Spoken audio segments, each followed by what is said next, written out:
Hey everyone, it is Jen Gleason Blue, and I want to give you a little thing to play with today.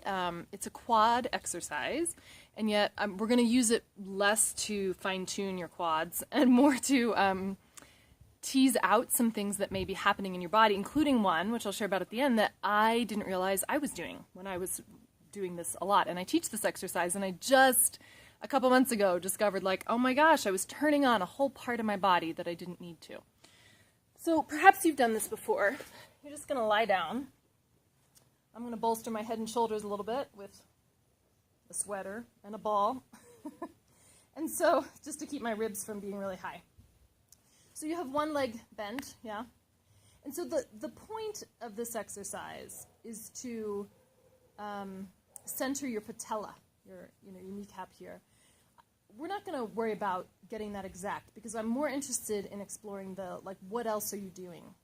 Let your leg rotate out, and you're going to have a straight leg, so no bend in the knee. And instead of maybe the toes straight up or the kneecap straight up, you can let it roll out to the side. And so you're going to go ahead and lift that leg slowly and lower, and you'll feel it here, right? Probably in your hip flexors. So the first thing to notice is, has your pelvis dropped a lot on the side that's lifting? And if so, can you bring that back center? Notice the weight in this leg. Are you pressing hard in the foot of the non-moving leg, your stationary leg? And if so, can you let that go? Like the foot's on the ground, but you're not using it much. And so here's the thing that really got me, and it's about the abs. So when I do this, generally, and you can see, maybe you can see this, that it's all really hard. Like the core kicks in and is kind of bracing, probably to keep the pelvis from doing anything. But what I discovered is that it's possible to keep, maybe you can see the difference, a relatively soft belly as the leg lifts, kicked in a little bit more there, and the leg lowers.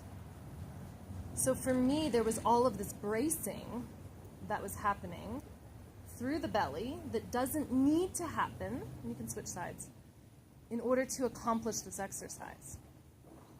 So you're letting the moving leg rotate to the outside. You're keeping the weight out of this foot that's on the ground. No bend in the knee. The pelvis is staying relatively stationary, stable.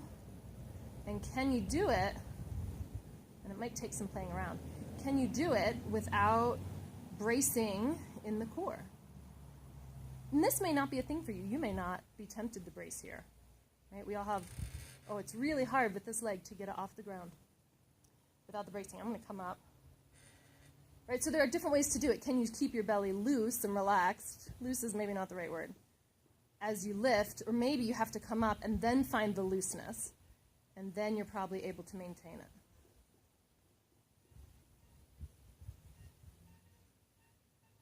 And come back down.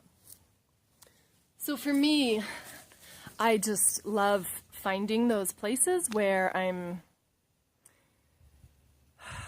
doing one thing and I think I'm doing something else, or I think I need to do something in order to accomplish a particular movement and I don't. And so often those movement patterns are born out of our habitual ways of moving. So there's probably some way that I tend to brace with the core throughout my day-to-day movement that I think is needed in this particular exercise. The point of exercise is to help you move more mindfully, to change the patterns that exist when you're not being so conscious. So by gaining some awareness around that, I can begin to have a different relationship with the way my core works and when it works in particular ways, right? So less bracing tends to be a good thing. It enables the other muscles to kick in. All right, so that is your mindful movement for today.